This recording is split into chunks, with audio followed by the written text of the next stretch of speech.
¿Alguna vez has oído hablar de un hombre tan temido y admirado al mismo tiempo que su nombre se convirtió en sinónimo de gángster?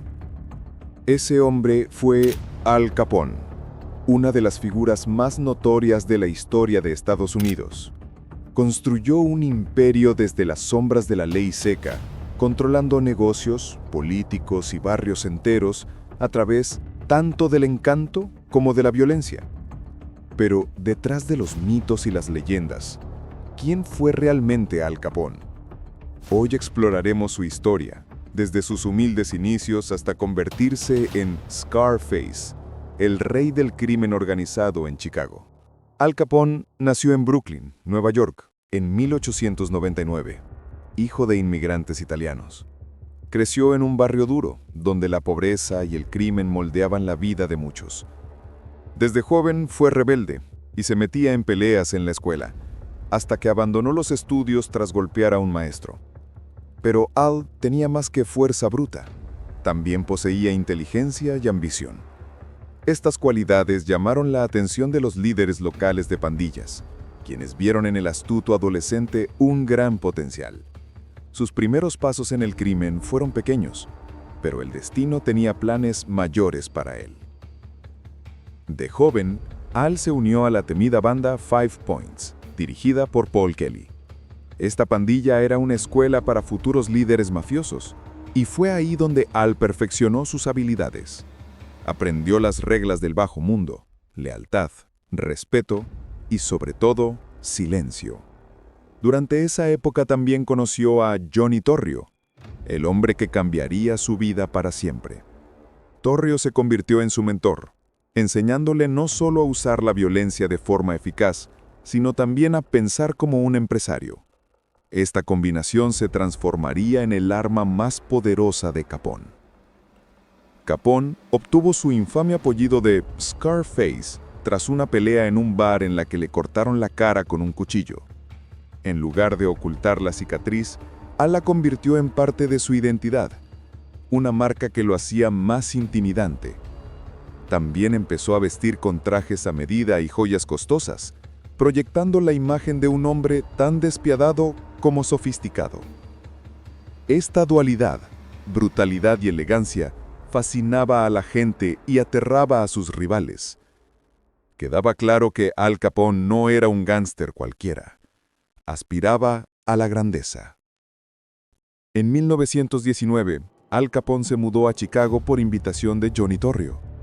La ciudad estaba en plena transformación, y la inminente ley seca, que prohibía el alcohol, ofrecía una oportunidad dorada para el crimen organizado.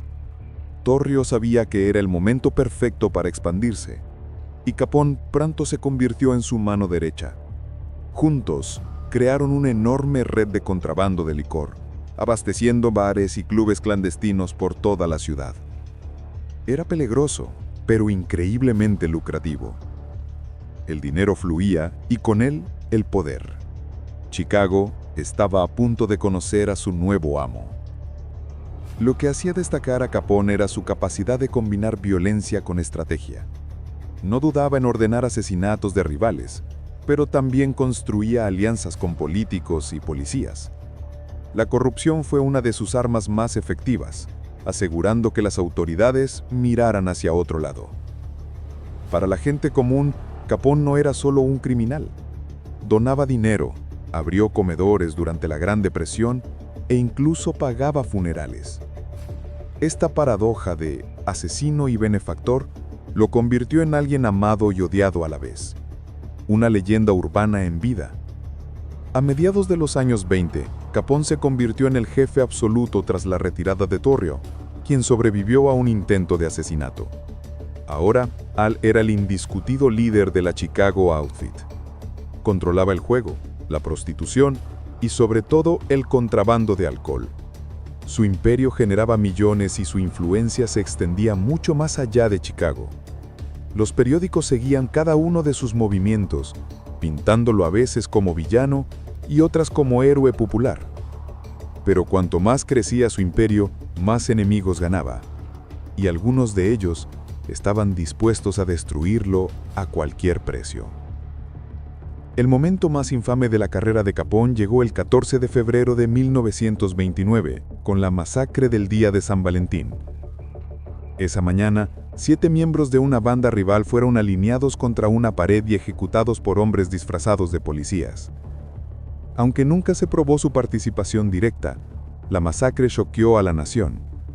La brutalidad confirmó su reputación de despiadado capo. Para el público, Al ya no era solo un gángster carismático. Era la encarnación del lado más oscuro del crimen organizado. El gobierno ya no podía ignorarlo. Después de la masacre, Capone siguió viviendo a lo grande. Se mudó a una mansión lujosa, conducía autos costosos y organizaba fiestas extravagantes. Los periódicos le seguían fascinados por su carisma y estilo. Hasta se volvió una especie de celebridad, dando entrevistas en las que justificaba sus acciones diciendo que solo proveía lo que la gente quería. Pero esa arrogancia lo convirtió en blanco. Las autoridades, avergonzadas de no poder detenerlo, buscaron desesperadamente la forma de encarcelarlo. Curiosamente, no fueron los asesinatos ni el contrabando lo que acabó con él, sino los impuestos. Agentes federales, liderados por Eliot Ness y los famosos intocables, trabajaron incansablemente para desmantelar su imperio. Este grupo se volvió legendario por su incorruptibilidad, algo raro en el Chicago de la época. Su presión debilitó el poder de Capone, pero el golpe final vino de los contadores. En 1931, Capone fue condenado por evasión taxal, un crimen menor comparado con su sangrienta carrera, pero suficiente para enviarlo a prisión. Fue sentenciado a 11 años, y tras pasar por varias cárceles, fue trasladado a Alcatraz, la prisión más segura del país. Allí, el temido gángster comenzó a deteriorarse. Sufría de sífilis avanzada que afectaba su mente y su cuerpo. El hombre que alguna vez gobernó Chicago con puño de hierro, se volvió débil, confuso y dependiente. Cuando salió en libertad en 1939, ya era una sombra de sí mismo. Su imperio había desaparecido, y su leyenda empezaba a vivir por cuenta propia. En sus últimos años, Capone vivió tranquilamente en Florida con su familia. Intentó mantenerse lejos del ojo público, pero los periódicos nunca lo olvidaron. Historias sobre sus crímenes, su riqueza y su poder seguían cautivando a la gente.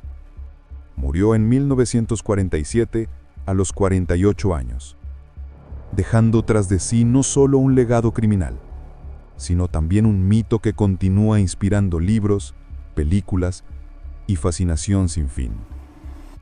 Al Capone se convirtió en más que un hombre, en un símbolo de los años 20, la corrupción y el atractivo del poder prohibido. Lo que hace a Al Capone tan inolvidable no son solo sus crímenes, sino las contradicciones de su vida.